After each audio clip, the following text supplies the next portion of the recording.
Okay, we're 19th of May 2021, looking at the little woodland copses across Dinis bog, and this is what we'll call copse number 1, which has had a large rhododendron fueled fire. Clearly large quantities of rhododendron piled up here and the consequent damage. Again, the telltale sign there of cracked rock, tense heat, stems of smallish rhododendron, and the main, what looks like the main area where the dead rhododendron was piled or left, right here.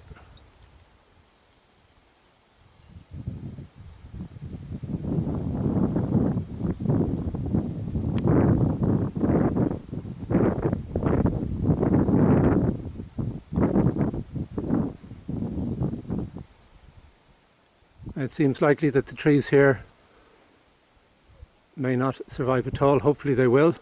But what we may be looking at here is a clump of woodland which has been here for a long time, which is no longer going to exist. Hopefully not, but not unlikely.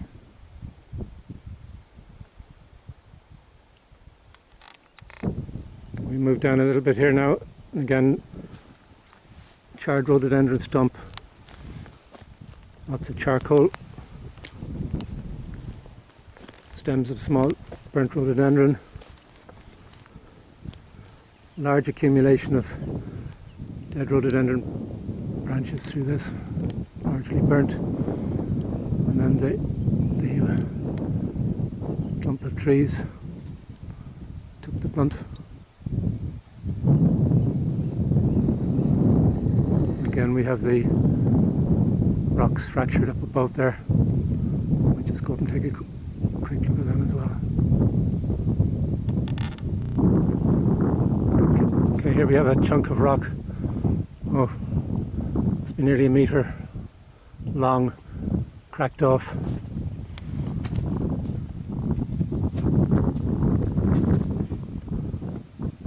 You can see by the density of the stumps here how thick the rhododendron was originally.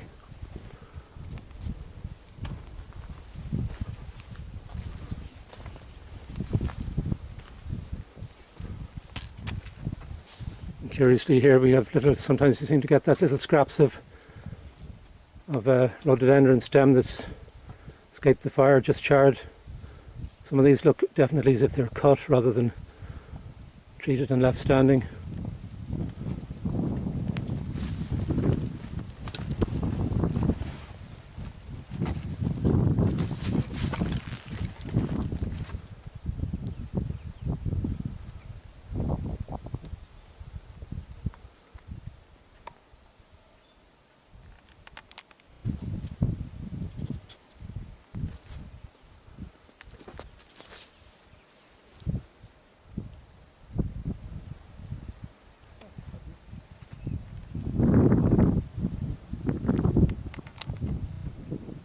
Okay, we're moving down to the western end now of the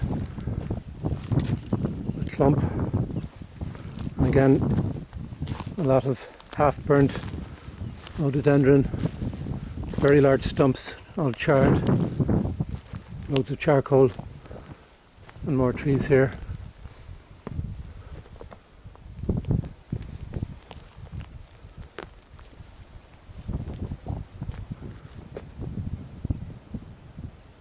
Again, it's probably 10-15 feet up that the damage has been done on the trees, maybe more.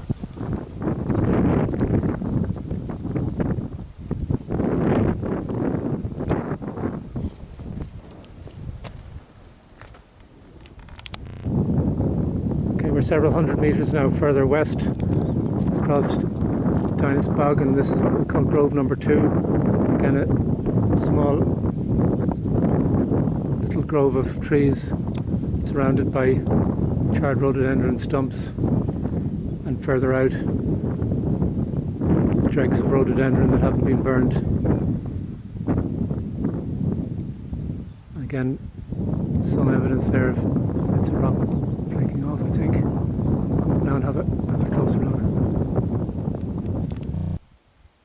Just tracking the fuel in here now. We've got what was standing dead rhododendron, seemingly burnt. There's branches scattered along, and here we've got larger stemmed rhododendron again. It looks as if they were probably cut, and then we're getting into the area where the fire really burnt hot, and again the characteristic thick areas of charcoal and large branches which weren't completely burnt through, and again stray branches of rhododendron. And here you can see the density of rhododendron stumps. As to whether they were left standing or cut, it's not clear, but one way or the other they clearly fueled the fire. Here it's worth noting that certainly the large mature rhododendron was cut here. Yes. And what we have is stems of what would have been regrown after that rhododendron was killed off. So you've got the new growth coming up. As to whether it managed to get flowers up and seed produced is a matter of conjecture, but I suppose it might have. And then panning over, we get the damage to the trees, which seem to be holly and birch and perhaps willow.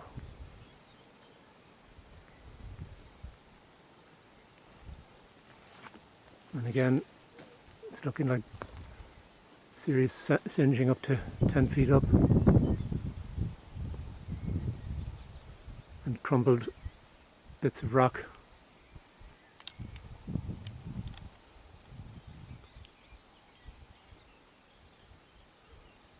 So that's little grove number 2. Just a little postscript now on grove number 2. This is a holly which looks as if it's probably been damaged by a fire probably quite a long time back, and you can see sort of dead wood in the middle, and you can see the tree recovering, moving in on the dead wood, and the recent fire then burning into that. And this is fairly typical in the situation where you get non-fatal damage on the first burning, and then the next fire that comes in burns into the dead wood, and that does for the tree. So that's quite likely to be what's happened here.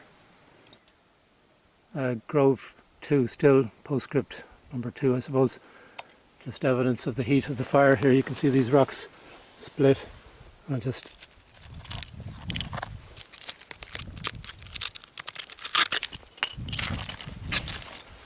and surrounding charcoal. Okay, we've moved on further west across the bog now, and we're at what we're calling grove number 3, and this is substantially bigger than the previous 2, and here quite clearly we have a big mature rhododendron which was cut rather than stem treated, and again it seemed to be some young regrowth which presumably came up after the big stuff had been killed. Fire stretching well out over the bog there, and panning into the wood, numerous charred multi-stem rhododendron stumps.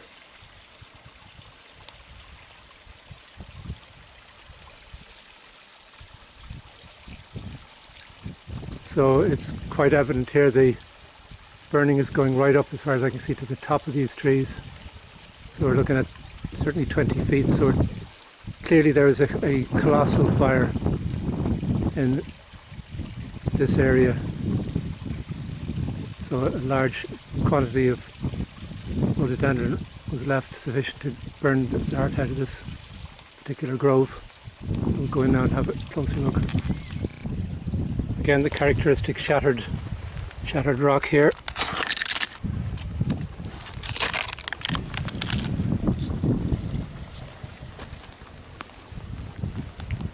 Thick charcoal scattered all over the ground. And very dense stumps of rhododendron. Cool.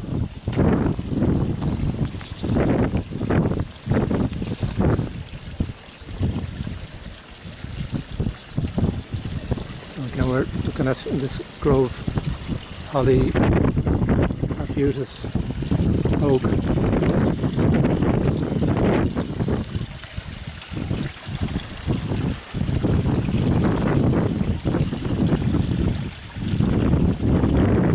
Silly rocks over the other side.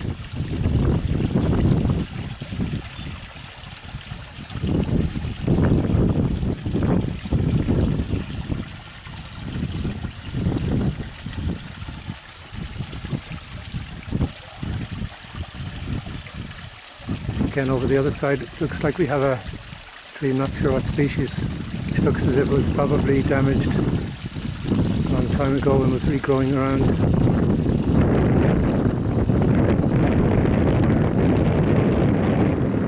This time across the little stream now into the more westerly part of this grove, and it's very much the same sort of situation. But it seems to me that most, if not all, of the trees here are done for. They just don't look to me as if they're trees that could possibly come through what they've experienced. Here again you've got an old trunk with dead wood, which certainly doesn't help when a fire comes through again.